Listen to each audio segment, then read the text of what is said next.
सुबह सुबह पार्वती पूजा पाठ करके घर लौटकर रसोई में सन्नाटा छाया देखकर भड़क जाती है। हे भगवान जी, देखो तो जरा, सुबह के 10 बज चुके हैं मगर चारों बहुएं घोड़े बेच कर सोई पड़ी हैं। ये दिल नहीं करता नाश्ता पानी बना ले। तभी ससुर पक्के आम लेके किचन में आते हैं। पार्वती, लेट सपेट सोकर उठना तो चारों बहू का रोज का धंधा पानी है। छोड़ो भी, फटाफट से तुम ही कुछ बना दो। 5 लड़कों को ऑफिस जाना है। ये लो, गली में फल वाला फेरी मारने आया था तो मालदे आम खरीद लिया। अच्छा किया जी, वैसे ही गर्मी में फल फ्रूट खाना अच्छा होता है। थोड़ी देर में नाश्ता बनाकर पार्वती मेज पर परोसती है। तभी पल्लवी, तारा, निशा, संजना आती हैं। गुड मॉर्निंग मम्मी जी, पापा जी एंड एवरीबॉडी।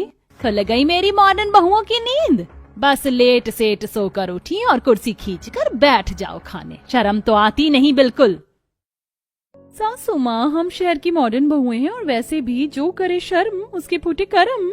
जल्दी से सैंडविच और जूस पास कर दीजिए, भूख से जान निकल रही है। लाल पीली होकर पार्वती टॉन्ट मारकर प्लेट पकड़ाती है। लो अच्छे से ठूस लो, खुद तो कभी बनाकर खिलाने का मन नहीं करता है।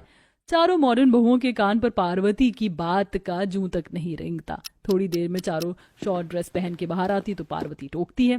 तुम चारों लुगाइयों शर्म लाज धोकर पी गई हो क्या? ये क्या छोटी बच्ची की फ्रॉक पहना है? सासू माँ, इसे 1 पीस कहते हैं। कितनी हाई टेम्परेचर की गर्मी है, हम इसी कॉटन की ड्रेस में कंफर्टेबल है। अच्छा, हम चलते हैं। थोड़ी देर में चारों स्विमिंग पूल पहुंचकर एंजॉय करती हैं। इधर पड़ोसन शांति पक्के आम लेके आती है। पार्वती बहन, ये लो आम खाओ, मेरे समधियाने में से आया है, मेरी गांव वाली बहू के दहेज में। बड़ी कामकाजी है। चलो सही है, तुमने गांव की बहू चुनी। मैं तो मॉडर्न लड़कियों को बहू बनाकर पछता रही हूँ। बस मेकअप करवा लो चारों से। अरे मॉडर्न बहुओं की यही दिक्कत है, फैशन मारने से फुर्सत नहीं है। वैसे तुम्हारा 5वां लड़का तो कुंवारा है। मैं तो कहती हूँ इस बार गांव की कोई काम काजी लड़की देख कर करना शादी। पड़ोसन की सलाह मानकर पार्वती देव की शादी गांव की अंबिका से करवा कर लाती है। सासू माँ, ये अम्मा बाबूजी ने मालदे और दशहरी आम भिजवाया है। दहेज में गांव वाली देवरानी के आम लाने के चलते चारों मॉडर्न जेठानी खिल्ली उड़ाती हैं। मम्मी जी, पता नहीं क्या देखकर आपने इस देहाती गवार को हमारी देवरानी बनाकर ले आई। वही तो निशा, मैंने शादी.com पर देवर जी के लिए एक से एक मॉडर्न लड़कियां देखी थी।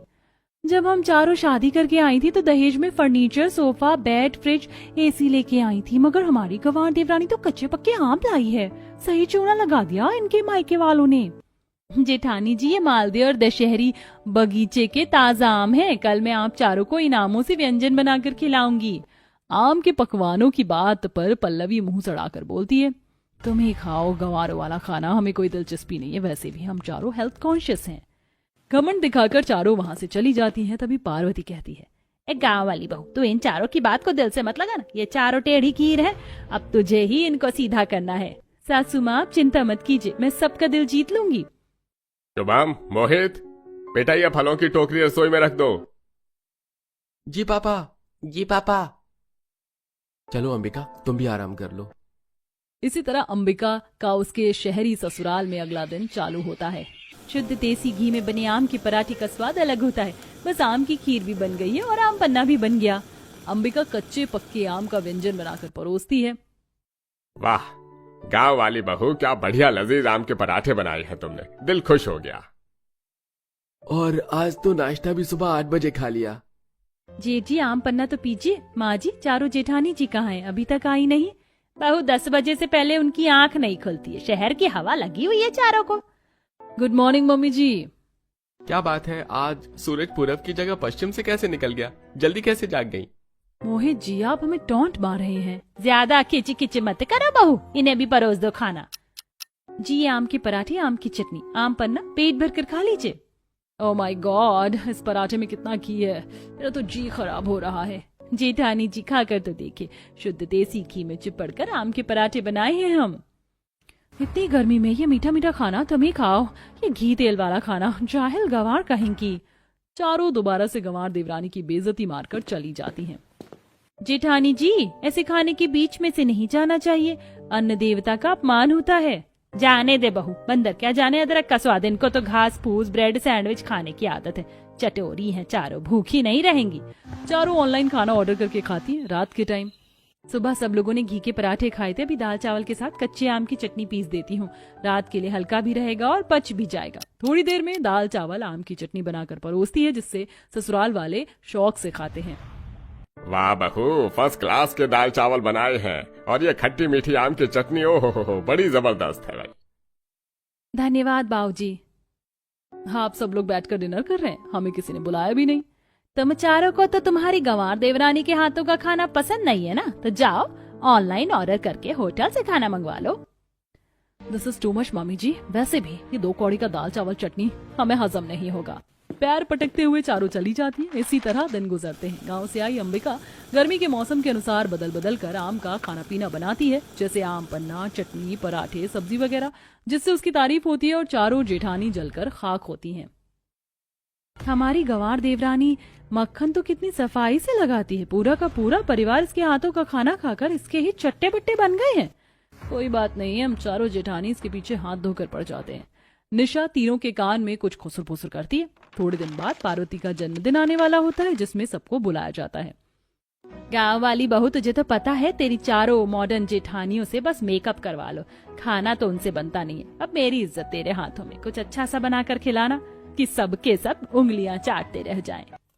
माँ जी, मैं सबके लिए गांव का सबसे ज्यादा मशहूर पकवान बना रही हूँ, आमरस पूरी। सबको बहुत पसंद आएगा। थोड़ी देर में देव ढेर सारे आम ले आता है और बड़े से परात में बहू आटा गूंथती है। पूरी के लिए आटा तो लग गया है, जितने में आटा मुलायम होगा आमरस बना लेती हूँ। तभी चारों जेठानी खिचड़ी पकाते हुए आपस में, जितने भी पापड़ बेल लो हमारी गंवार देवरानी, तुम्हारी आमरस पूरी कोई नहीं खाएगा, सब हमारा ऑर्डर किया चाइनीज खाएंगे। कुछ देर में पार्टी चालू होती, तभी चारों जेठानी सबको कोल्ड ड्रिंक जूस देती है। हे भगवान, इतनी गर्मी में पूरी छान कर पसीने में नहा गई। अब सबको परोसती हूँ। कुछ देर में अंबिका सबको देसी अंदाज में ठंडा ठंडा आम रस गरम गरम पूरी के साथ परोसती है, जिसे खाकर मेहमान खुश होते हैं। क्या बात है पार्वती, कितनी बढ़िया आमरस पूरी खिलाई तुम्हारी बहू ने, एकदम परफेक्ट खाना था पार्टी का। शांति आंटी जी, एक बार ये चाउमीन मोमोज ट्राई कीजिए, इसके मुकाबले ये घटिया आमरस पूरी कुछ नहीं। अपना एक अच्छा पक्का चाइनीज खाना तुम ही खाओ, ऊंची दुकान पी के पकवान। माँ जी, अंकल जी, 2-4 गर्मा गर्म पूरी लीजिए आमरस के साथ। हाँ बिल्कुल बेटी, दे दो, गांव की याद ताजा हो गई आज तो।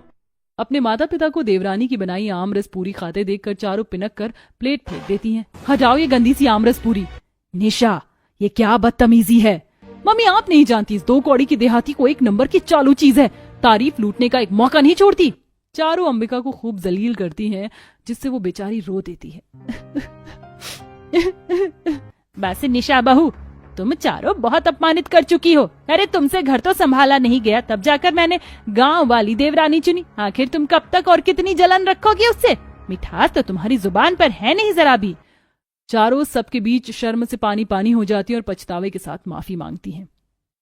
देवरानी जी, हमें माफ कर दो, तुम्हारी तारीफ सुनकर हम तुमसे जलने लगी थी। जेठानी जी, अपनों की बातों का कोई बुरा मानता है क्या? मगर मेरी बड़ी इच्छा है कि आप चारों मेरा बनाया हुआ आमरस पूरी चखें।